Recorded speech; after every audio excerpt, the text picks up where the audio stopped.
बोले यीशु मसीह की। प्रभु को धन्यवाद एक सुंदर समय के लिए कि परमेश्वर ने हमें अवसर दिया कि इस परिवार के साथ हम आनंद मनाएं। आमीन।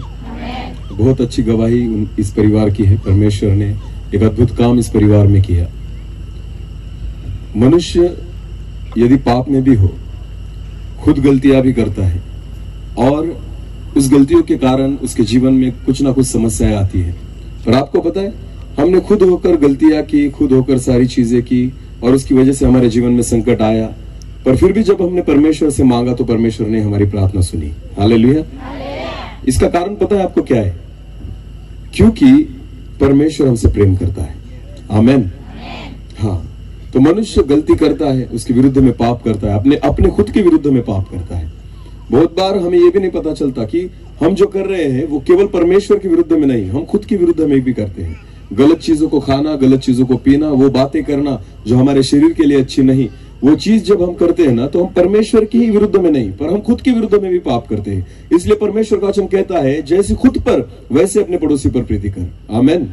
जैसे खुद पर वैसे अपने परमेश्वर पर प्रीति कर। परमेश्वर के वचन में लिखा गया है, पहले खुद पर कर। हालेलुया।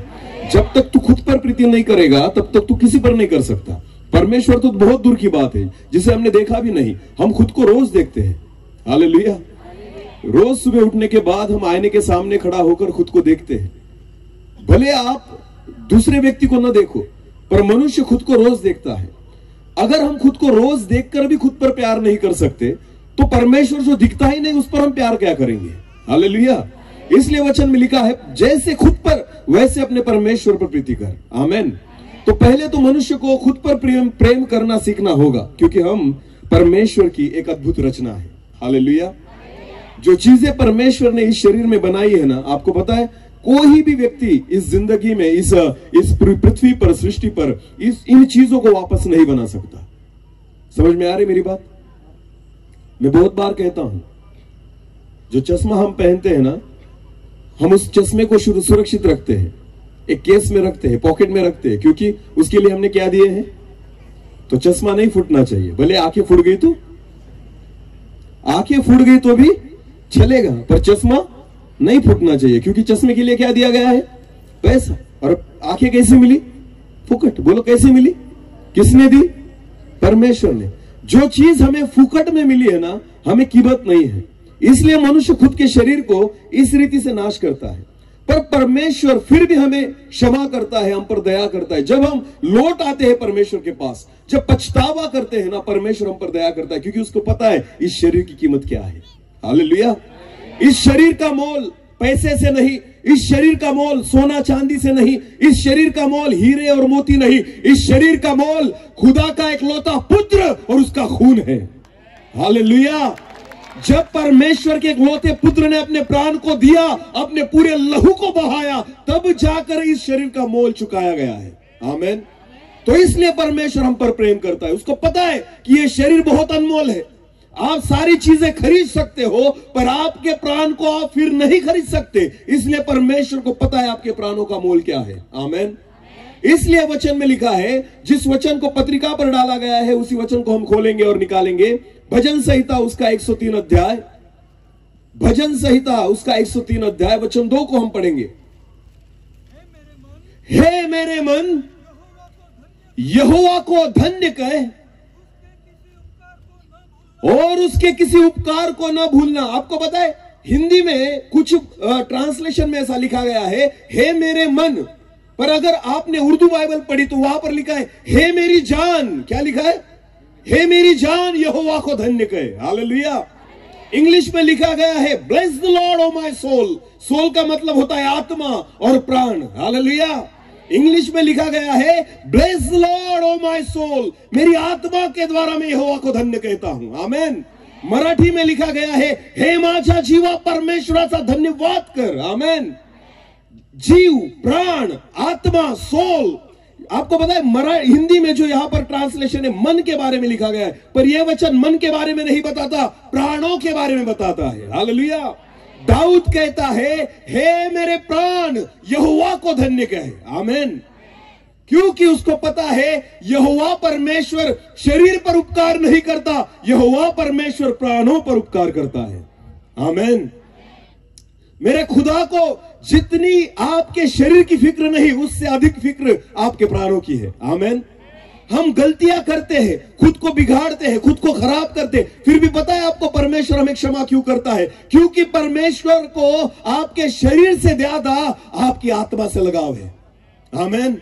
क्योंकि प्रभु नहीं चाहता कि आपकी आत्मा को नाश हो, इसलिए मेरा खुदा हमने की हुई गलतियों को क्षमा भी करता है, फिर एक बार हमें चंगा भी करता है, हमारे सारे पापों को क्षमा भी करता है, क्योंकि परमेश्वर की इच्छा है कि हमारे प्राणों का नाश न हो। इसलिए दाऊद कहता है, हे मेरे प्राण यहोवा को धन्य कहे। आमेन। उसने कहा नहीं कि हे मेरे शरीर यहोवा को धन्य कहे, हे मेरे मन यहोवा को धन्य कहे, नहीं, उसका मतलब है हे मेरे प्राण यहोवा को धन्य कहे, क्योंकि दाऊद को पता है उपकार मेरे प्राणों पर किए गए हैं। आमेन। जिस भाई ने यहां पर गवाही दी, ये उपकार उनके शरीर पर परमेश्वर ने नहीं किए, ये उपकार उनके प्राणों पर किए गए हैं। हालेलुया। अगर एक व्यक्ति बीमारी में मर जाए तो आपको पता है, शरीर का तो छोड़ो, मैं आपको बताता हूं किस चीज को जलाया जाता है, जो काम की है या जो काम की नहीं? बोलो बोलो, किस चीज को जलाया जाता है, जो काम की है या काम की नहीं? जो काम की। किस चीज को दफनाया जाता है, जो काम की है या काम की नहीं? तो बोलो, मृत्यु के बाद शरीर को क्या किया जाता है? दफनाया जाता है या फिर जलाया जाता है। इसका मतलब है शरीर कुछ काम का, शरीर बिल्कुल काम का। आपको पता है सारी जिंदगी भर मनुष्य इस शरीर के लिए जीता है, और मेरा खुदा प्राणों पर उपकार करना चाहता है। आमेन। शरीर से अगर प्राण निकल गए ना, तो इस शरीर को हम खुद के हाथों से दफनाते हैं, इस शरीर को हम खुद के हाथों से जलाते हैं। आपको पता है, क्योंकि मनुष्य को पता है अगर इस शरीर में से प्राण निकल जाए तो ये मिट्टी है, इसका कुछ भी मोल नहीं, इसलिए दफनाने में हमें हिचक नहीं होती। हालेलुया। जिंदा मनुष्य को दफनाएंगे, जिंदा मनुष्य को जलाएंगे। क्यों? क्योंकि आपको पता है इसके जीवन में क्या है, इसके शरीर में क्या है? कीमत प्राणों की है। बोलो, कीमत किसकी है? और मेरा खुदा प्राणों पर प्यार करता है। आमेन। उसको हमारे प्राणों की कीमत पता है, इसलिए परमेश्वर ने अपने इकलौते पुत्र को दे दिया कि तुम्हारा और मेरा नाश न हो। हालेलुया। इसलिए दाऊद कहता है, मेरे प्राण यहोवा को धन्य कहे और उसके उपकारों को न भूलना। शरीर का तो छोड़ दो, शरीर का नाश हो भी जाए, वैसे भी मैं चंगा हो गया तो कितने साल जीऊंगा? 60-70 साल के ऊपर मैं नहीं जी सकता। मेरे परमेश्वर को आपके 50, 60, 70 सालों से इंटरेस्ट नहीं है, मेरे परमेश्वर को उस अनंत जीवन से इंटरेस्ट है जिसमें आपका प्राण जाने वाला है। हालेलुया। एक तो अनंत जीवन में आप जियोगे या फिर अनंतकालिक मृत्यु के सहभागी हो जाओगे, ये परमेश्वर को पता है, इसलिए परमेश्वर आपकी प्राणों की रक्षा करना चाहता है। आमेन। और दाऊद को यह पता था कि परमेश्वर ने मेरे प्राणों की रक्षा की है, इसलिए दाऊद कहता है, हे मेरे प्राण यहोवा को धन्य कहे और उसके उपकारों को न भूल। आमेन। मेरे प्रियो, परमेश्वर केवल प्राणों पर उपकार करता है, शरीर पर नहीं। अगर आपको लगता है परमेश्वर ने मुझे चंगाई दी, मेरे शरीर पर उपकार किए, ये उपकार आपके शरीर पर नहीं किए गए, ये उपकार आपके प्राणों पर किए गए हैं। आमेन। क्योंकि परमेश्वर उसी चीजों पर प्यार करता है जो उसकी है। हालेलुया। आपको पता है परमेश्वर प्राणों से इतना लगाव क्यों करता है? एक वचन को पढ़ेंगे, उत्पत्ति की पुस्तक उसका पहला अध्याय, उत्पत्ति की पुस्तक उसका पहला अध्याय और वचन 26। मैं ज्यादा टाइम नहीं लूंगा, ऑलरेडी हम बहुत आगे चल रहे हैं। फिर परमेश्वर ने कहा, हम मनुष्य को अपने स्वरूप के अनुसार और अपनी समानता में बनाए। हालेलुया। अभी मेरी ओर देखो, उत्पत्ति की पुस्तक में परमेश्वर ने जब पहले मनुष्य को बनाया जिसका नाम आदम था, तो वचन में लिखा गया है, तब परमेश्वर ने खुद से कहा, चलो हम मनुष्य को अपने स्वरूप और अपनी समानता में बनाए। हालेलुया। तो आपको पता है परमेश्वर ने क्या किया? मनुष्य को बनाने के लिए परमेश्वर ने क्या किया? वचन में पढ़ेंगे, उत्पत्ति की पुस्तक उसका दूसरा अध्याय वचन 7। तब यहोवा परमेश्वर ने आदम को भूमि की मिट्टी से रचा। हालेलुया। जो पहला वचन हमने पढ़ा था कि परमेश्वर ने कहा कि चलो हम मनुष्य को अपने स्वरूप और अपनी समानता में बनाएं, उसके बाद वचन में लिखा गया है कि परमेश्वर ने मनुष्य को, आदम को मिट्टी से रचा। बोलो, किससे रचा? आपको पता है स्वरूप और समानता में क्या अंतर है? स्वरूप अलग है और समानता अलग है। हालेलुया। मेरी ओर देखिए, आप मुझे देख रहे हो, अगर हूबहू मेरे जैसे दिखने वाला पुतला बनाया जाए तो मेरा स्वरूप है। बोलो मेरा क्या है? चलो शिंदे सर को यहां पर प्रचार करने के लिए बुलाया, तो मैं केवल स्वरूप से नहीं आया, मेरी समानता भी मेरे साथ लेकर आया हूं। हालेलुया। तो समझो, केवल मेरी फोटो लाकर यहां पर आप लगा दो, क्या मैं प्रचार दे पाऊंगा? मैं प्रचार कर सकूंगा? मैं प्रभु का काम कर सकूंगा? नहीं, वो केवल मेरा स्वरूप है। बोलो वो केवल मेरा क्या है? समानता के लिए मेरे अंदर जो गुण है, मेरे अंदर भीतर में जो कुछ बातें हैं ना, वो आप तक जब तक नहीं पहुंचती तब तक आप मेरी समानता को नहीं समझ पाते। हालेलुया। देखो वचन में लिखा है, परमेश्वर ने मनुष्य को मिट्टी से रचा। बोलो किससे रचा? मिट्टी से एक पुतले को तैयार करना, यह स्वरूप है। बोलो ये क्या है? स्वरूप। तो परमेश्वर ने जैसे परमेश्वर था, परमेश्वर ने वैसे ही हूबहू एक मिट्टी से एक पुतले को रचा। पुतला किसका बनाया? मिट्टी का। बोलो पुतला किसका बनाया? मिट्टी का। वचन को आज बहुत ध्यान से सुनना। उत्पत्ति की पुस्तक में लिखा गया है कि परमेश्वर ने कहा, चलो हम मनुष्य को अपने स्वरूप और समानता में बनाएं। तो हम सब लोग जो है ना यहां पर बैठे हुए, हम परमेश्वर के स्वरूप और समानता में बनाए गए हैं। हालेलुया। समझ में आ रही मेरी बात? हम बंदरों के द्वारा उत्पन्न नहीं हुए। फिर एक बार बोलना चाहता हूं, हाँ, जगत में ऐसे लोग कहते हैं या पढ़ाते भी है, स्कूलों में ऐसे पढ़ाया जाता है कि हमारे जो वंशज थे, पूर्वज जो थे, वो क्या थे? बंदर और बंदरिया। हाँ, पेड़ों पर रहते थे, फल खाते थे, उनकी एक पूंछ थी बड़ी वाली, ऐसे बोलते हैं और पुस्तकों में भी ये सिखाया जाता है। पर वचन ऐसे नहीं कहता। वचन कहता है परमेश्वर ने हमें बनाया। किसने बनाया और कैसे बनाया? खुद के स्वरूप और समानता में। आमेन। तो जितने लोग यहां पर विश्वास रखते हैं कि हम जीवित खुदा के पुत्र हैं, तो एक बात समझ लेना कि हमें दो चीजों से बनाया गया है। एक तो हमारे बीच में परमेश्वर का स्वरूप है और दूसरी समानता है। हालेलुया। तो स्वरूप क्या है? मैंने बताया आपको कि एक पुतले को मिट्टी से बनाना यह स्वरूप है। हालेलुया। और समानता दूसरी चीज है जिसको हम पढ़ेंगे, उत्पत्ति की पुस्तक उसका 2 अध्याय और 7 वचन आगे पढ़ेंगे। हाँ, फिर एक बार उस वचन को पहले से पढ़ना ब्रदर। तब यहोवा परमेश्वर ने आदम को भूमि की मिट्टी से रचा, यह स्वरूप है। हाँ, और उसके नथनों में जीवन का श्वास फूंका, यह परमेश्वर की समानता है। हालेलुया।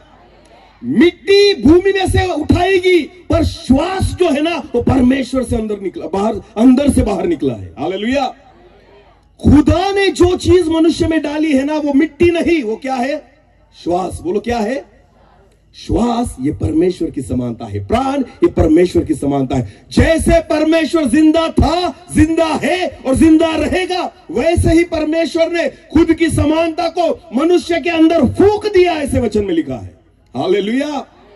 स्वरूप तो मिट्टी है, पर समानता प्राण है जो कभी मरता नहीं। आमेन। समझ में आ रहा है कुछ? इसलिए परमेश्वर मिट्टी से अधिक प्राणों पर प्यार करता है, क्योंकि प्राण उसकी समानता है। हालेलुया।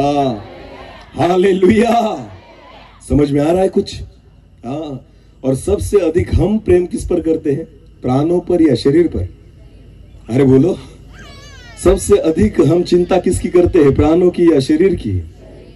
हाँ। सबसे अधिक देखभाल हम किसकी करते हैं? प्राणों की या शरीर की? हाँ। शरीर को भूख लगे तो उसे खिलाएंगे। दिन में कितनी बार? अरे कम से कम कितनी बार? 3 बार शरीर को खिलाएंगे। आत्मा के बारे में हमें पता कि उसको भी भूख लगती है या प्यास लगती है, हमें कुछ भी लेना देना नहीं, क्योंकि हमारी चिंता किसके बारे में है? केवल आपको पता है, आप मिट्टी की चिंता करते हो। किसकी चिंता करते हो? मिट्टी को कितना भी खिलाओ, एक दिन कहा जाएगी। बोलो एक दिन कहा जाएगी। मोल इसका नहीं, मोल आत्मा का है जो आपके अंदर है। हालेलुया। आज मनुष्य मिट्टी के लिए जीता है, आज मनुष्य मिट्टी के लिए परिश्रम करता है। आज हम जो कुछ करते हैं ना, इस मिट्टी के लिए करते हैं, पर मेरा खुदा जो करता है ना, वो मिट्टी के लिए नहीं वरन आत्मा के लिए करता है, क्योंकि आत्मा ही उसकी समानता है। हालेलुया। इसलिए दाऊद कहता है, हे मेरे प्राण यहोवा को धन्य कहे। आमेन। मैं मेरे शरीर से परमेश्वर को धन्यवाद नहीं देता। आपको पता है, मनुष्य दो प्रकार के धन्यवादों को देता है। गाड़ी मिली, प्रभु तेरा धन्यवाद। घर मिला, प्रभु तेरा धन्यवाद। सोना मिला, तुझे धन्यवाद। नौकरी मिली, धन्यवाद। पैसा मिला, धन्यवाद। खेती में अच्छी फसल आई, प्रभु तुझे धन्यवाद। ये सारी चीजें शरीर के लिए है। बोलो किसके लिए है?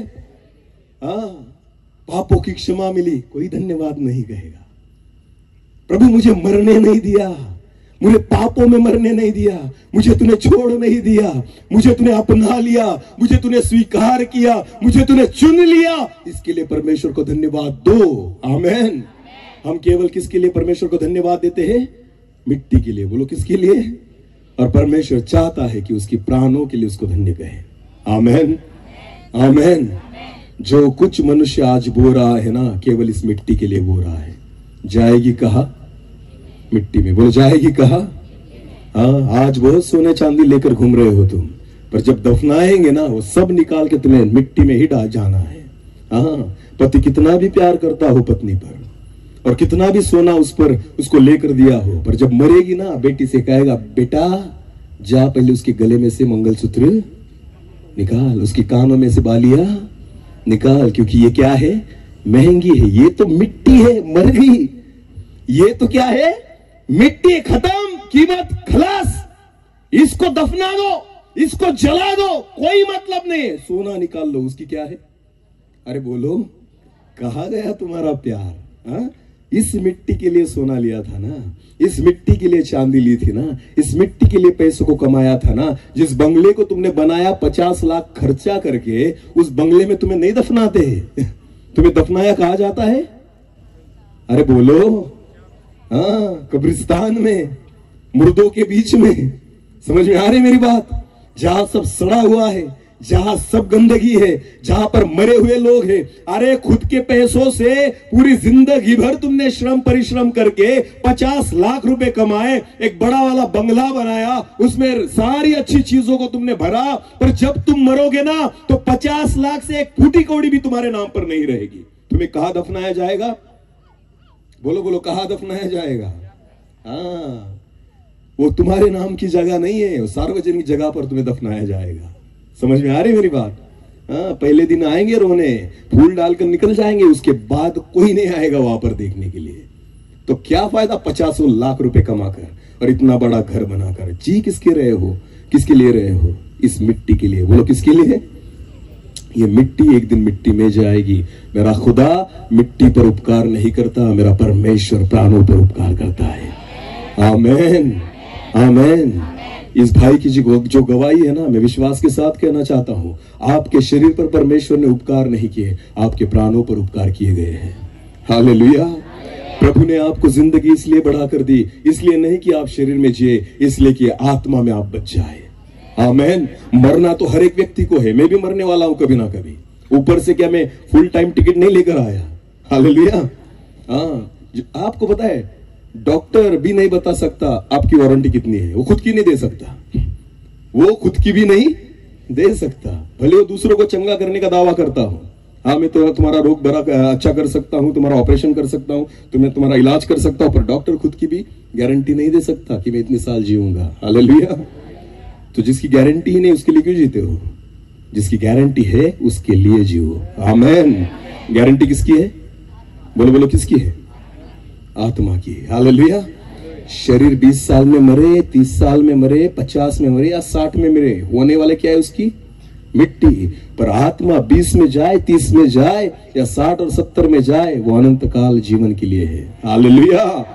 उसकी मृत्यु नहीं, उसका नाश नहीं। आपको पता है, इसलिए मेरा परमेश्वर जो है वो उपकार आत्माओं पर करता है, प्राणों पर करता है। इसलिए दाऊद को ये पता था, इसलिए दाऊद ने कहा, हे मेरे प्राण यहोवा को धन्य कहे और उसके उपकार कभी न भूलना। आमेन। भजन संहिता उसका 103 अध्याय और वचन 3 से लेकर आगे पढ़ेंगे, 2 से लेकर फिर एक बार 2 से पढ़ लेंगे। हाँ, हे मेरे प्राण, पढ़ो ब्रदर, हे मेरे प्राण यहोवा को धन्य कह और उसके किसी उपकार को न भूलना,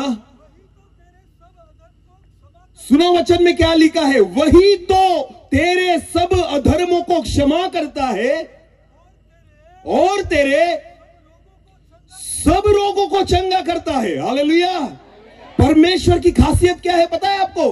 कैंसर पर इलाज तो हॉस्पिटल में भी होता है, पर आपको पता है डॉक्टर केवल शरीर का इलाज करता है, पर वचन में लिखा है मेरा खुदा चंगा करने से पहले अधर्मों को क्षमा करता है। हालेलुया। दवाइयों से शरीर स्वस्थ हो सकता है, पर मेरे परमेश्वर के द्वारा आपकी आत्मा स्वस्थ होती है। आमीन। इसलिए प्रभु का वचन कहता है कि परमेश्वर तेरे अधर्मों को क्षमा करता है। आमीन। और उसके बाद लिखा है वो तेरे सारे रोगों को, रोग आने की वजह ही अधर्म है। हालेलुया। अगर आपके जीवन में अधर्म नहीं तो मैं विश्वास के साथ कहता हूं रोग भी आपके घर में नहीं रहेंगे। रोग जो हमारे जीवन में आते हैं, बीमारियां जो हमारे जीवन में आती है, ऐसे दुर्धर जो कुछ बीमारियां हमारे जीवन, आपको पता है परमेश्वर ने इजराइल लोगों को क्या कहा था? अगर तुमने पाप किया तो वो सारी बीमारी जो मिस्र में थी, मिस्री लोगों में थी, वो सारी बीमारियां मैं तुम पर डालूंगा। हालेलुया। तो बीमारियां कब आएंगी तुम पर? जब तुम क्या करोगे? अधर्म। बोलो क्या करोगे? समझ में आ रहा है कुछ? अरे वचन पढ़ो, उसमें लिखा है कि जहां इजरायली लोग रहते थे और जहां मिस्री लोग रहते थे, 10 पीड़ाएं जो मूसा के द्वारा आई ना, वो किन पर आई? इजरायलियों पर या मिस्री लोगों पर? मिस्री लोगों पर। भले वो अगल बगल में रहने वाले थे। हालेलुया। अंधेरा मिस्री लोगों पर पड़ा था, इजरायली लोग उजियाले में थे। आमीन। समझ में आ रही मेरी बात? आकाश से ओले मिस्री लोगों पर गिर रहे थे, इजरायली लोग सुरक्षित थे। आमीन। सारी 10 पीड़ाएं जो थी ना, वो सारी 10 पीड़ाएं मिस्री लोगों पर आ रही थी, इजरायली लोग जो थे उन 10 पीड़ाओं में से सुरक्षित थे। आमीन। क्योंकि परमेश्वर अधर्म करने वालों को नहीं बख्शता, पर जो अधर्म नहीं करते उन पर परमेश्वर की दया बनी रहती है। आमीन। इसलिए वचन में लिखा गया है वो तो तेरे सारे अधर्मों को क्षमा करता है और तेरे सारे रोगों को। दवाखाने में जाओगे, हॉस्पिटल में जाओगे तो केवल शारीरिक रीति से आपको चंगाई मिलेगी, पर जब प्रभु के पास आओगे पहले प्रभु आत्मिक रीति से चंगा करेगा, उसके बाद आपके शरीर को तंदुरुस्त करेगा। हालेलुया। हालेलुया। कुछ समझ में आ रहा है? हाँ।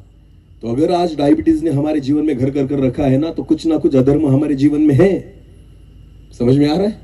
जिस परमेश्वर ने मीठा बनाया हम क्यों नहीं खाते? कौन नहीं खाने देता हमें? अगर खाना ही नहीं होता तो परमेश्वर बनाता ही। समझे कुछ?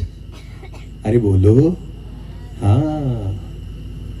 मेरे खुदा को अगर आपको मीठा नहीं खिलाना था ना, तो परमेश्वर मीठी चीज बनाता ही नहीं, क्योंकि उसको पता है इसके लिए अच्छा नहीं है। पर मीठी चीज होने के बावजूद भी अगर हम नहीं खा सकते ना, तो इसका कारण तुम्हारे अधर्म है। इतना सन्नाटा, ये तो कुछ नया ही है। इसका मतलब मैं अधर्म करता हूं? हाँ पापियों, तुम अधर्म करते हो। उसके अलावा आपको पता है मैं प्रभु की सेवा इतने सालों से कर रहा हूं, रात बेरात कहीं पर जाता हूं, गाड़ी चलाता हूं, कभी भी सोता हूं, कभी भी उठता हूं, कभी भी खाता हूं, फिर भी कभी भी एसिडिटी, बिल्कुल शुगर, कभी मुझे ब्लड प्रेशर, कितनी भी चाय दे दो, 10 कप भी पिया ना, फिर भी एसिडिटी नहीं। क्योंकि पता है आपको इसका कारण मैं बहुत तंदुरुस्त हूं ये नहीं, पर वो मेरे सारे अधर्मों को क्षमा करता है। आमीन। आमीन। आप कितना भी जिम कर लो, आप कितना भी दौड़ लो, आप इस शरीर के लिए कितनी भी कसरत कर लो, आप तंदुरुस्त नहीं रह सकते जब तक आप खुदा के पास ना आओ। आपको बताएं खुदा ही केवल आपके अधर्मों को क्षमा करता और आपके सारे रोगों को चंगा करता है। आमीन। हॉस्पिटल में जाओगे तो एक ही काम होगा, रोगों को चंगा करना। वो भी कैसे? काट चीर फाड़ के। हाँ, पर मेरा खुदा बिना ऑपरेशन के करता है। आमीन। हाँ, वो डायरेक्ट पार्ट बदलता है। हालेलुया। हालेलुया। आपको पता है 2 प्रकार के गैरेज होते हैं, एक जो बाहर होता है और एक दूसरा जहां से तुमने गाड़ी खरीदी होती है ना, वो जिसे शोरूम कहा जाता है। बोलो क्या कहा जाता है? अगर आपकी गाड़ी खराब हो गई, उसका पार्ट खराब हो गया, अगर आप बाहर वाले गैरेज में जाओगे ना तो वो ठोक ठाक के उसे रिपेयर करेंगे। समझ में आ रही मेरी बात? पर अगर वही गाड़ी जिस कंपनी में से बनाई गई है उस शोरूम में अगर आप लेकर जाओगे ना तो वो ठोक ठाक नहीं करते। क्या करेंगे? उस खराब पार्ट को निकालेंगे और नया पार्ट बिठा देंगे। हालेलुया। इसका कारण पता है आपको क्या है? हमें लगता है कि ज्यादा पैसे लगते, पैसे वगैरह का कोई इश्यू नहीं है। उनको पता है क्योंकि हमने ही ओरिजिनल पार्ट बनाए हैं तो हम लगा सकते। बाहर वालों के पास ओरिजिनल पार्ट है ही नहीं, उनको ठोक ठाक ही करना पड़ता है। समझ में आ रही मेरी बात? चंगाई के लिए अगर परमेश्वर के पास आओगे तो नया पार्ट पाओगे, अगर बाहर जाओगे तो ठूक ठाक करके ही वापस आओगे। ये सच है। हालेलुया। हाँ, जिसके कान हो वो, अरे बोलो जिसके कान हो वो। अंधे व्यक्ति को परमेश्वर ने ये नहीं कहा मैं तुझे दवाई देता हूं, जा 10 दिन लेना, उसके बाद तुझे अच्छा लगेगा। बिल्कुल नहीं। प्रभु ने क्या किया? थूका, वहां से एक कीचड़ बनाया, उसके आंखों में लगाया और कहा जा जाकर धो ले। हालेलुया। क्या किया मेरे खुदा ने? आपको पता है? उसको पता था मैंने आदम को कैसे रचा है, उसको पता था मैंने आदम की आंखें कैसे बनाई थी मिट्टी से। मेरे प्रभु यीशु मसीह ने वही दिखाया कि देख मैंने कीचड़ बनाया और कीचड़ से तेरी आंखों को नया बना दिया। आमेन। उसने दिखा दिया कि सारी सृष्टि को बनाने वाला मैं ही मसीह हूं। आमेन। हालेलुया। मेरे प्रभु यीशु मसीह ने दिखा दिया, देख मिट्टी से मैंने कैसी आंखें बना दी। हालेलुया। तो बोलो ठोक ठाक के नया करना है या नया ही चाहिए? अरे बोलो। हाँ, पर ये तब होगा जब परमेश्वर तुम्हारे अधर्मों को क्षमा करेगा और तुम्हारे सारे रोगों को। इसलिए परमेश्वर चाहता है कि तुम तुम्हारी प्राणों की रक्षा करो। आमेन। हालेलुया। पर सब उल्टा चल रहा है। सबसे अधिक किसकी रक्षा चालू है इन दिनों में? किसकी देखभाल कर रहे हो? फिल्टर का पानी। हाँ, हम दूसरा पानी ब्रदर हम नहीं पीते। वाह रे वाह। दारू चलेगी तुम्हें पर फिल्टर का पानी ही चाहिए। सड़ा हुआ सब चलता है। हाँ, सड़ा हुआ गला हुआ वो चलेगा तुम्हें, पर पीने के लिए कौन सा पानी चाहिए? अरे सुधरो पापियो। हालेलुया। हाँ, मन तो गंदे पड़े हैं सबके, मन में गंदे विचार भरे पड़े हैं, पर पानी कैसा चाहिए? बिस्लेरी का। बोलो कैसा? अरे वचन में लिखा है जो बाहर से अंदर जाता है तुम्हें अशुद्ध नहीं करता, पर जो अंदर से बाहर निकलता है वो तुम्हें क्या करता है? अरे बोलो। एक दूसरे के बारे में गलत विचार है, एक दूसरे से अच्छी बात नहीं करते, एक दूसरे से प्यार नहीं करते, एक घर में रहने के बावजूद भी पति पत्नी से अच्छी तरह से बात नहीं करता, बेटा बाप से बात नहीं करता, कलीसिया में हमारे संबंध बिगड़े पड़े हैं। और क्या लगता है आपको अच्छा पानी पीने से आप तंदुरुस्त रहोगे? बिल्कुल नहीं। पहले मन की गंदगी को बाहर निकालो। हालेलुया। इस अशुद्धता को बाहर निकालो जो तुम्हें अशुद्ध कर रही है। बाहर का पानी तुम्हें अशुद्ध नहीं करता, बाहर का खाना तुम्हें अशुद्ध नहीं करता। जो अशुद्ध करता है ना वो कहां से करता है? बोलो बोलो बोलो। अंदर से। बोलो कहां से? मन को टटोलो, इतनी गंदगी मिलेगी ना। हम लगे दुनिया को साफ करने और सारी गंदगी कहां पड़ी है? प्रभु इसे बदल दे, प्रभु उसे बदल दे, प्रभु दुनिया को बदल दे, मेरे गांव को बदल दे। प्रभु कहता है पापी तू बदल। प्रभु क्या कहता है? पापी तू बदल। तू बदला ना तो सब बदलेंगे। हम लगे दुनिया को बदलने के लिए। समझ में आ रहा है कुछ? यहां पर बैठा हुआ कौन निर्दोष है? मुझ पर पत्थर मारे। जो तुम में निर्दोष बैठा है मुझ पर पत्थर मारो। वही तो कहा ना मेरे प्रभु यीशु मसीह ने उस स्त्री के बारे में कि जो तुम में निर्दोष है वो पहला पत्थर मैं भी तुम्हें बोलता हूं मुझ पर मारो। पर अगर निर्दोष हो तो, पाप नहीं करते हो तो, गलतियां नहीं करते हो तो, आपको पता है यही अधर्म हमें आज इस रीति से तकलीफ दे रहे हैं। हालेलुया। अगर आज हमारे जीवन में बीमारियां हैं, हमारे जीवन में तकलीफें हैं, तो ये इसका कारण ये है कि हमारे जीवन में अधर्म वैसे के वैसे हमें अशुद्ध करने वाली बाहर की चीजें नहीं, हमें अशुद्ध करने वाली हमारे भीतर की चीजें हैं। हालेलुया। समझ में आ रहा है कुछ? परमेश्वर चाहता है तुम्हारे प्राणों की रक्षा करना। बोलो किसकी रक्षा करना? इसलिए वचन में लिखा गया है, मरकुस रचित सुसमाचार, मरकुस रचित सुसमाचार उसका 8 अध्याय वचन 36। मरकुस, हाँ, यदि मनुष्य सारे जगत को प्राप्त करे और अपने प्राणों की हानि उठाए तो उसे क्या लाभ होगा? हालेलुया। क्या लिखा है वचन में? सारे जगत को तुमने प्राप्त कर लिया पर खुद के प्राणों की हानि उठा ली तो तुम्हें क्या लाभ होगा?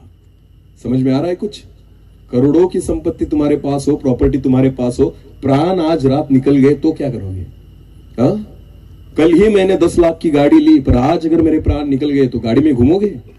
अरे बोलो, भूत बनने का भी तो कोई चांस नहीं है। हाँ, बिल्कुल नहीं। ये भूत बीत जो पिचाज विचाज है ना कि वो दिखा था, वो फिर मुझे दिखा, वो मेरा जो मर गया था उसने मुझसे बात किया, ऐसा कुछ नहीं होता, बिल्कुल नहीं। एक बार मर गया, नरक में जाएगा या स्वर्ग में जाएगा, अधोलोक में जाएगा या सुखलोक में जाएगा, अंदर कुछ भी नहीं भटकने वाला काम। समझ में आ रहा है कुछ? हाँ, जिनको भूत दिखते हैं ना, वो भूत नहीं, असल में वो दुरात्माएं हैं जो ऊपर से नीचे फेंकी गई थी। हालेलुया। समझ में आ रहा है कुछ? भूत वगैरह कुछ नहीं है, ये तो शैतान लूसीफर, उसके साथ जो दुरात्माएं फेंकी गई थी ना, वो हमें भरमाती है। हाँ, कि मैं तेरा परदादा हूं, मैं तेरा पोता हूं, मैं तेरा दादा हूं, मैं तेरा चाचा हूं, मैं तेरा भतीजा हूं। कुछ नहीं, ये सारी दुष्ट आत्मा है जो हमें भरमा रही है। एक बार अगर मनुष्य गया तो एक तो वो उसके कर्मों के अनुसार अधोलोक में जाएगा या फिर सुखलोक में जाएगा। वचन में लिखा है, तूने सारे जगत को प्राप्त कर लिया, यदि अपने प्राणों का नाश हो गया तो तुझे क्या लाभ होगा? इसका मतलब सबसे अधिक आपको किसकी रक्षा करनी है? सबसे अधिक आपको किसके लिए ध्यान देना है? प्राणों के लिए। आमीन। क्योंकि ये प्राण परमेश्वर की समानता है। हालेलुया। शरीर परमेश्वर का स्वरूप है, मिट्टी परमेश्वर का स्वरूप है, पर प्राण ये परमेश्वर की समानता है। आमीन। जैसे परमेश्वर कल जो था वो आज है, वो सदैव रहेगा, वैसे ही तुम्हारे प्राण कल थे, आज है और वो सदैव रहेंगे। हाँ, मरने के बाद भी मृत्यु नहीं है। आपको पता है, जो पाप में मरेंगे उनको भी परमेश्वर मरने नहीं देगा। हाँ, वचन में लिखा है, पीड़ा भोगते रहेंगे, मृत्यु को मांगेंगे पर मिलेगा नहीं। और यदि आपके अधर्म दूर हो गए तो वचन में लिखा है कि आपके प्राण सुखलोक में रहेंगे। आमीन। जहां रोना, जहां तकलीफें, जहां बीमारी, हालेलुया, हालेलुया, तो किसकी ओर ध्यान देना है? बोलो बोलो, किसकी ओर? मैं इसलिए कहता हूं, जिस भाई को प्रभु ने एक अद्भुत काम उनके जीवन में किया है ना, ये काम उनके शरीर के लिए नहीं किया, प्रभु ने उनके प्राणों के लिए किया है। हालेलुया। उन्होंने अपनी गवाही में बताया कि मैंने प्रभु से क्षमा मांगी। बोलो, क्या मांगी? आपको पता है प्रभु ने क्यों उनको चंगा किया? क्योंकि उन्हें बहुत योग्य रीति से प्रार्थना की। हालेलुया। अगर वो कहते ना, प्रभु मुझे चंगा कर क्योंकि तू जीवित परमेश्वर है, प्रभु कहता है मुझे मत बता, मैं जीवित हूं। हालेलुया। योग्य प्रार्थना क्या की गई कि प्रभु तू मेरे पापों की क्षमा कर और मुझे एक बार तू चंगा कर दे। हालेलुया। जब मनुष्य टूटे हुए हृदय से परमेश्वर के पास आता है ना, पछतावा करता है ना, तब परमेश्वर अधर्मों की क्षमा करता है। आमीन। पहले मेरा प्रभु पापों को डिलीट करता है, उसके बाद चंगाई देता है। आमीन। रोग बाद में, पहले पाप क्षमा। हालेलुया। ये मेरे परमेश्वर का प्रोग्राम है। आमीन। प्रभु यीशु मसीह के पास जब कोई व्यक्ति बीमार आता था ना, प्रभु क्या कहता था? बहुत बार प्रभु ने ऐसे ही कहा है, जा तेरे पापों की क्षमा हो गई है। बोलो, क्या कहा प्रभु यीशु मसीह ने? जा तेरे पापों की। हाँ, जब एक लकवा हुआ व्यक्ति प्रभु यीशु मसीह के पास लेकर आए, 4 लोग उसको उठाकर, और वो वहां पर रख दिया गया प्रभु यीशु मसीह के सामने, तो प्रभु यीशु मसीह ने उसको हाथ लगाकर चंगा नहीं किया। प्रभु यीशु मसीह ने कहा, बेटे जा, तेरे पापों की क्षमा हो चुकी है। हालेलुया। क्योंकि जिस परिस्थिति में तू पड़ा है ना, उसका कारण बीमारी नहीं, तेरे पाप और अधर्म है। आमीन। अगर वही दूर हो जाएंगे ना, तो ये बीमारी तुझ पर राज्य नहीं कर सकती, ये परिस्थितियां तुम पर राज्य नहीं कर सकती। आपको पता है, आज अगर बीमारियां हमारे जीवन में राज्य करती है तो इसका कारण तुम्हारे अधर्म है। समझ में आ रहा है मेरी बात? हालेलुया। हालेलुया। मुझे नहीं पता कितने लोगों को ये बात सच लग रही है, पर वचन में ऐसा भी लिखा है कि जो स्वर्ग के लिए चुने गए हैं ना, उनके लिए ही क्रूस का संदेश जो है ना वो फायदेमंद है। बाकी जिनका टिकट नरक के लिए कट गया है ना, उनको कुछ भी नहीं फर्क पड़ेगा। वो मुझे मूर्ख बनाएंगे, ये क्या बोल रहा है, इस बावले को कहां से लेकर आए। समझ में आ रही मेरी बात? मुझे कुछ भी नहीं फर्क पड़ता, मैं यहां पर चुने हुए लोगों के लिए आया हूं। समझ में आ रही मेरी बात?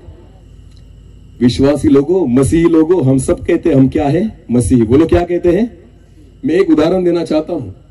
चावल की बोरी पता है आपको? चावल, हाँ, चावल की बोरी अगर आप राशन से लेकर आए 50 किलो की बोरी, और उसमें 2 किलो पत्थर हो, कंकर बोलते हैं उसे, क्या कहते हैं? कंकर। कितने किलो? 2। और कितने किलो की बोरी है? 50 किलो की। अगर उसमें 2 किलो कंकर हो तो चावल कितने किलो रहे फिर? कितने? 48। बराबर है ना? 2 किलो उसमें से कम कर दो, बराबर है ना?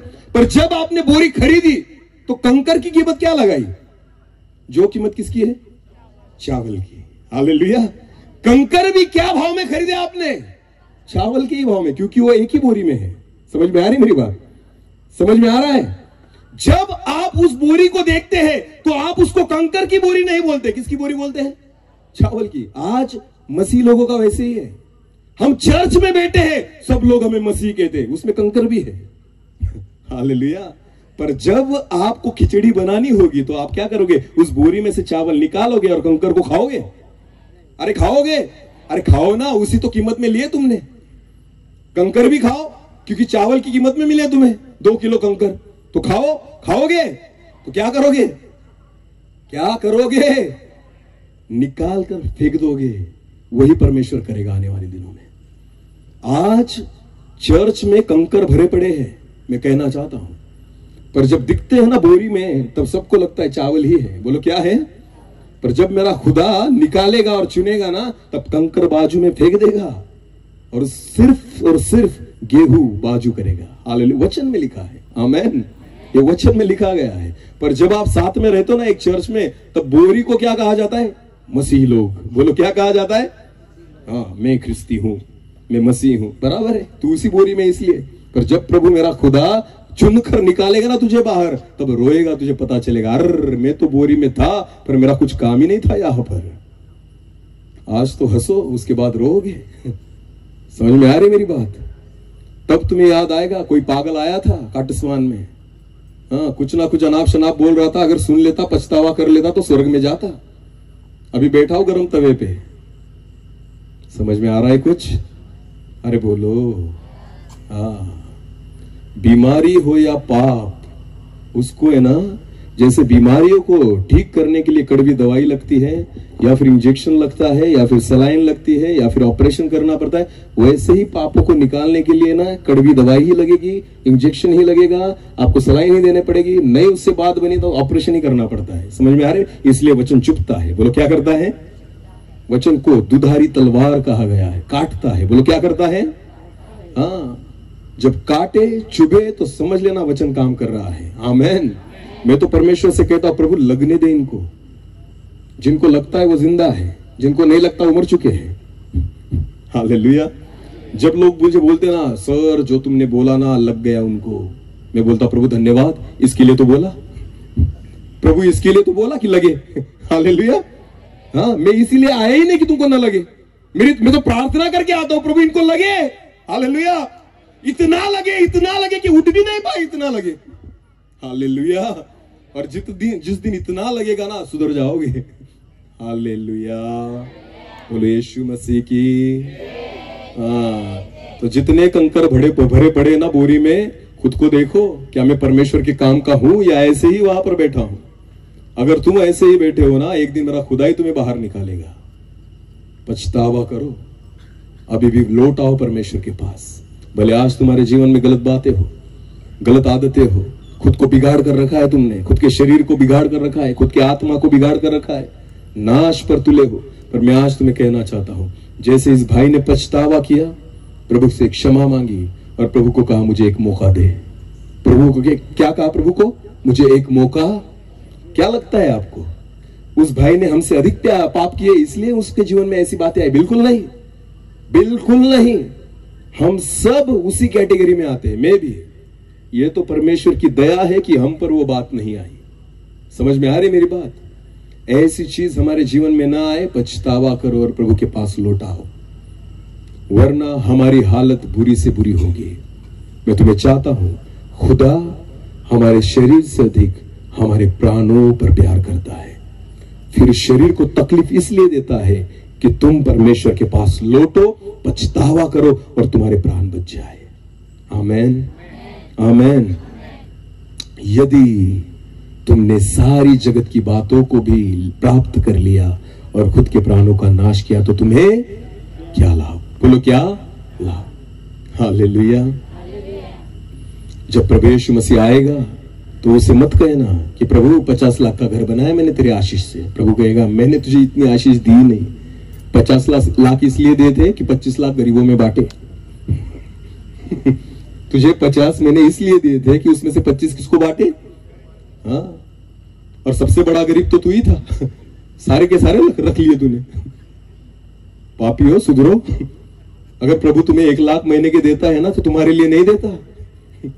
समझ में आ रही मेरी बात? 10वां भाग तो दो, वो भी नहीं देते चोर। हाँ, 1 लाख का 10वां भाग कितना होता है?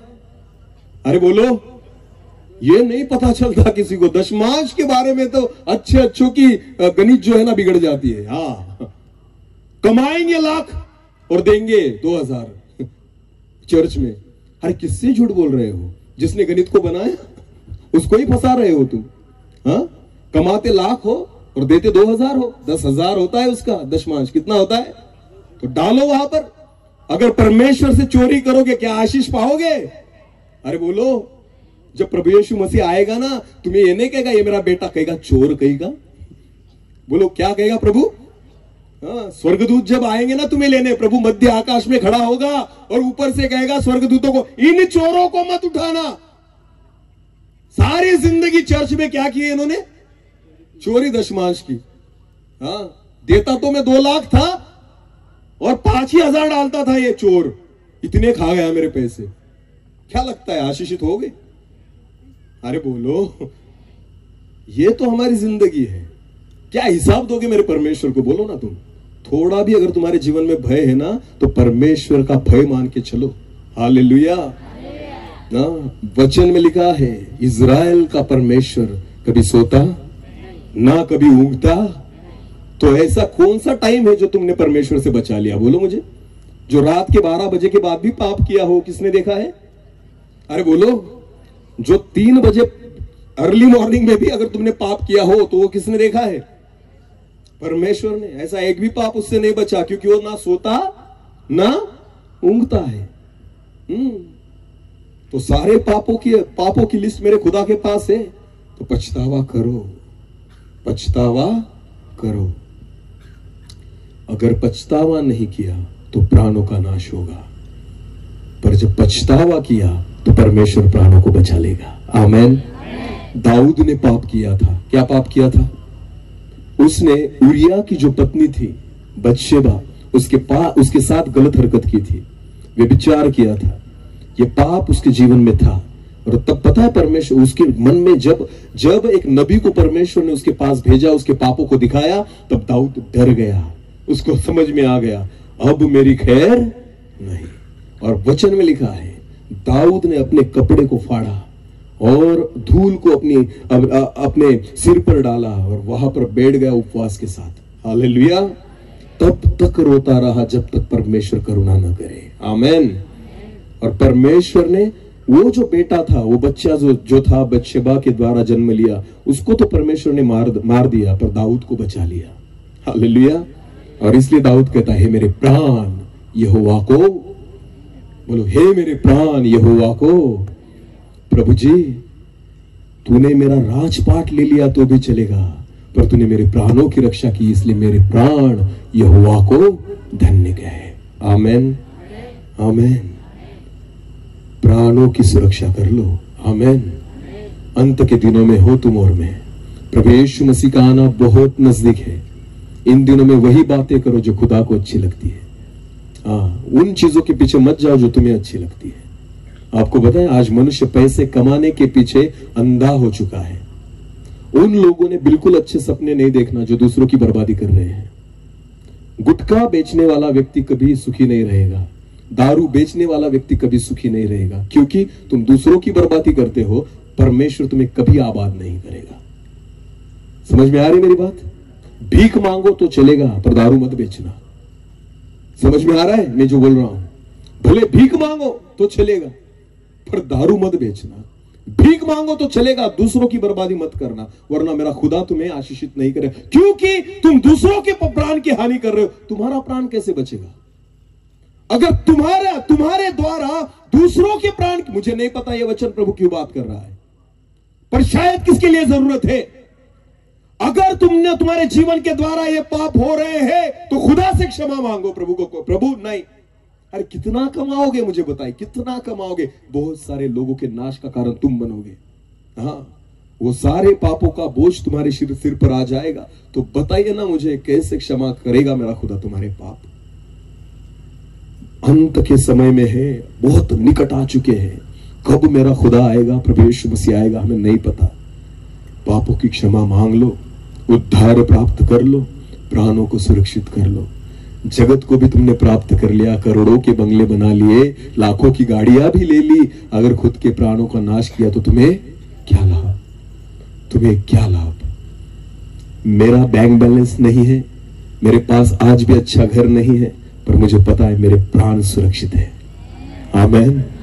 जब मैं रात को, दोपहर में, सुबह कभी भी गाड़ी पर बैठता हूं और इधर उधर जाता हूं ना, मुझे पता है मर भी गया तो कहां जाऊंगा?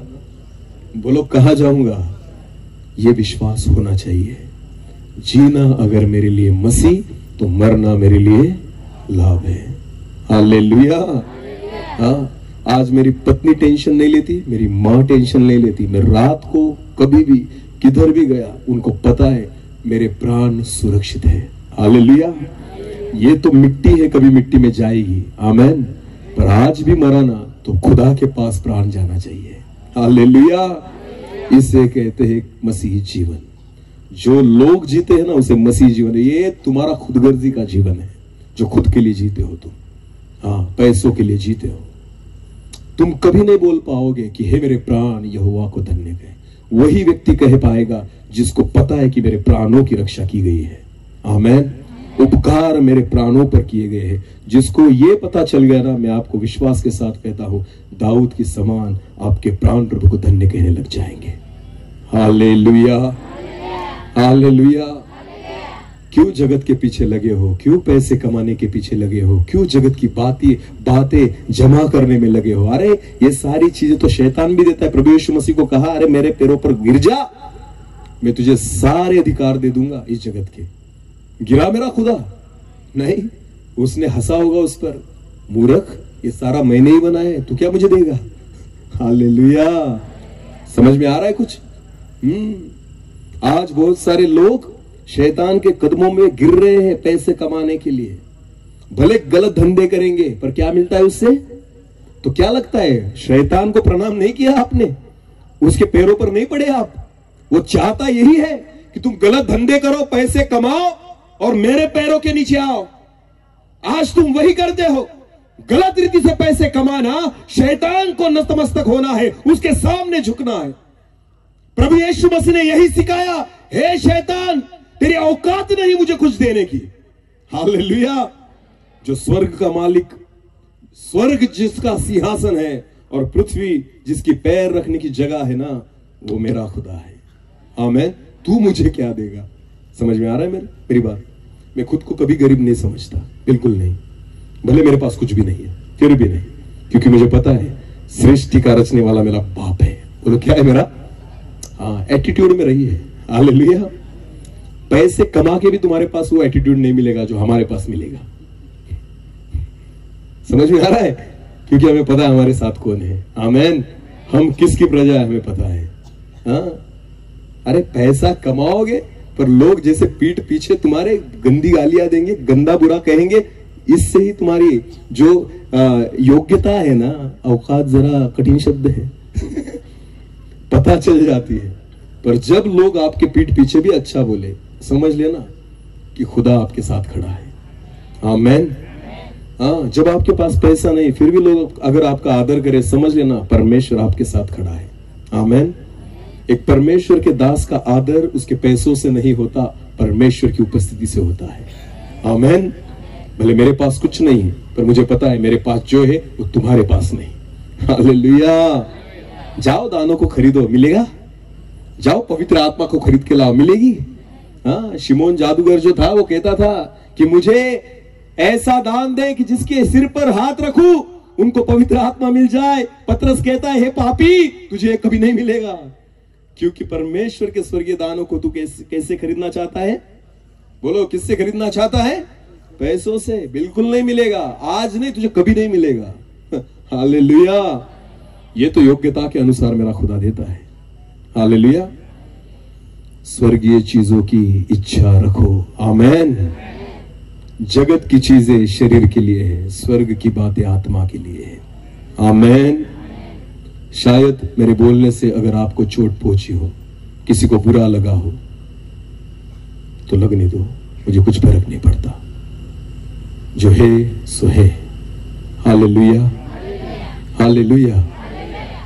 क्योंकि मेरा परमेश्वर बोलने के बाद क्षमा नहीं मांगता। यीशु मसीह क्या कहता था शास्त्री और फारसी से? हाँ, कौन सा शब्द है वो? अरे ढोंगियो। हालेलुया। हाँ, इतने सफेद वस्त्र पहनने वाले लोग जो धर्माधिकारी थे, उनको सारे लोगों के सामने प्रभु यीशु मसीह क्या कहता था? अरे ढोंगियो। उसके बाद प्रभु ने कहा, सॉरी, मुझे क्षमा करना। सारे लोगों के सामने बोला? बिल्कुल नहीं। बार बार बोलता है मेरा खुदा, अरे ढोंगियो, क्योंकि उसको पता था ढोंगी है, पापी है, तो सीधा ही बोलना चाहिए। समझ में आ रही मेरी बात? अगर आज खुदा हमसे बात कर रहा है ना, तो प्रभु की इच्छा है हम बदले। समझ में आ रहा है कुछ? दाऊद कहता है, हे मेरे प्राण यहोवा को धन्य कहे, उसके सारे उपकारों को न भूलना। प्राण जिस पर परमेश्वर प्रेम करता है, क्योंकि प्राण उसकी समानता है। बोलो, प्राण उसकी क्या है? और ये मिट्टी केवल स्वरूप है। परमेश्वर चाहता है कि उसकी समानता में सदैव बने रहो। आमीन। स्वरूप उसकी पहचान नहीं, समानता उसकी पहचान है। हालेलुया। हालेलुया। कुम्हार का बेटा कुम्हार ही होता है, पर आपको पता है जब तक कुम्हार खुद की समानता उसको न सौंपे, वो कला उसको न दे, तब तक वो किसी चीज को बना नहीं सकता। हालेलुया। जन्म लेने के बाद वो केवल उसका स्वरूप है, पर जब वो खुद मटके को बनाने लग जाए तो उसकी समानता में आ जाता है। हालेलुया। आप सब परमेश्वर का स्वरूप है, पर जिस दिन आप परमेश्वर के कामों को शुरू कर देंगे, आप समानता में आ जाएंगे। हालेलुया। हम सब परमेश्वर का स्वरूप है, पर जिस दिन तुम्हारे जीवन के द्वारा परमेश्वर के काम शुरू हो जाएंगे, तब तुम समानता में आ जाओगे। और खुदा यही चाहता है। हालेलुया। और ये तभी होगा जब तुम्हारे प्राण परमेश्वर के हाथों सुरक्षित हो जाएंगे। आमीन। आमीन। बोलो यीशु मसीह की। मेरा वक्त यहां पर खत्म हो रहा है, क्योंकि ऑलरेडी हम बहुत आगे चल रहे थे। फिर एक बार उसी वचन को पढ़ेंगे, भजन संहिता 103 और वचन 2। हे मेरे प्राण यहोवा को धन्य कह, और उसके किसी उपकारों को न भूलना। अपनी आंखों को बंद करेंगे, अपनी आंखों को बंद करेंगे। यूहन्ना रचित सुसमाचार उसका 3 अध्याय 16वां वचन कहता है कि परमेश्वर ने जगत से इतना प्यार किया कि अपना इकलौता पुत्र दे दिया, कि जो कोई उस पर विश्वास रखे वो नाश न हो, वरन अनंत जीवन पाए। ये मेरे खुदा का प्यार है कि अपने इकलौते पुत्र को हमारे प्राणों की रक्षा के लिए दे दिया। आज फिर एक बार उस परमेश्वर के चरणों में हम आएंगे, अपने सिर को हम झुकाएंगे, अपने पापों को अपनी जुबान से हम कबूल करेंगे और पछतावा करेंगे। प्रभु हम पर दया कर। हमारे प्राणों की कीमत वो है कि आपने अपने इकलौते पुत्र को दे दिया। हम पर दया कर प्रभु। हम पैसा कमाने के लिए हम उस शैतान के पैरों पर पड़ गए। प्रभु हम पर दया कर, हमारे पापों की क्षमा कर। तूने अपने इकलौते पुत्र को हमारे लिए दे दिया है। आज प्रभु पछतावे के साथ में आपके चरणों में आता हूं, हम पर दया कर, हमारे पापों की क्षमा कर। Thank you Jesus. एक छोटे से कोरस के साथ हम प्रार्थना में जाएंगे।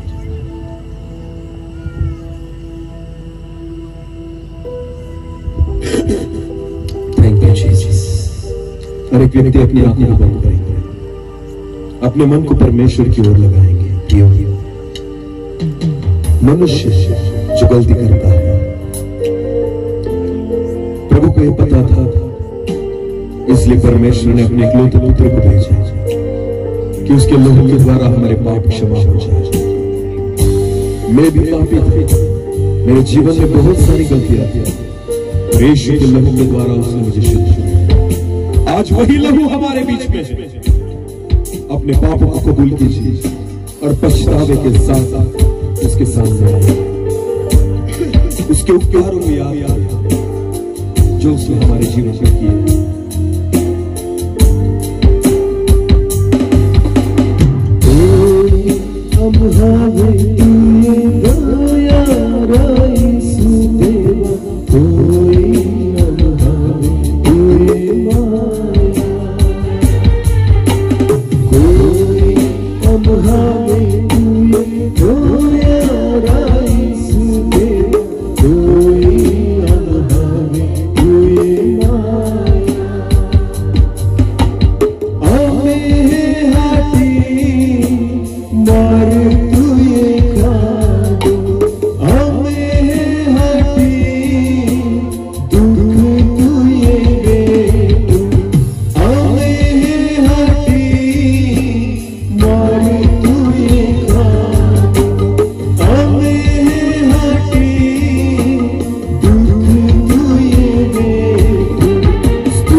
मेरे जीवन पर किए हैं प्रभु, उन सारे उपकारों को मैं याद करता हूँ।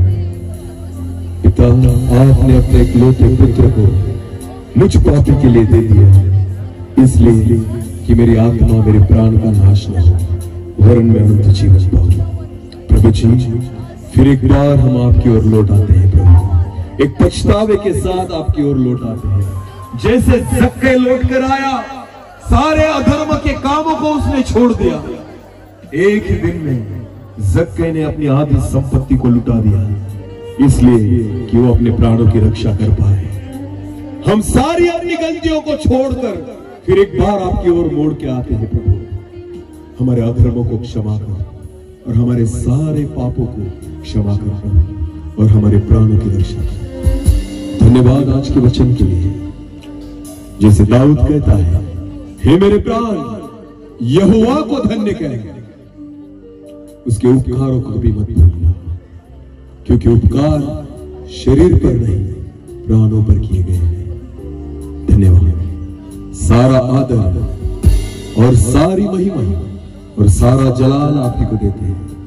प्रार्थना जिंदा खुदा प्रभु यीशु मसीह आपके सामर्थ्य और जीवित नाम से मांगते हैं, आमीन।